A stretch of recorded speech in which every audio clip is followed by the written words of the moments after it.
Question किया था कि जब कोई मरता है पहले तो हम बड़ी मोहब्बत करते हैं उससे, लेकिन जब फ़ौत हो जाता है आहिस्ता आहिस्ता उसकी मोहब्बत दिल में कम हो जाती है फितरतन, तो क्या हम काबिल गिरफ़्त होंगे या नहीं?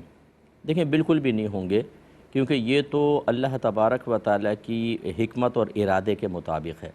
नबी करीम सल्लल्लाहु अलैहि वसल्लम ने इरशाद फरमाया कि जब लोग मुर्दे को दफना के चल पड़ते हैं तो एक फ़रिश्ता कब्र की मिट्टी उठा के उनकी जानिब फेंकता है और कहता है कि जाओ, अल्लाह तबारक व तआला मुर्दे की याद तुम्हारे दिलों से निकाल दे।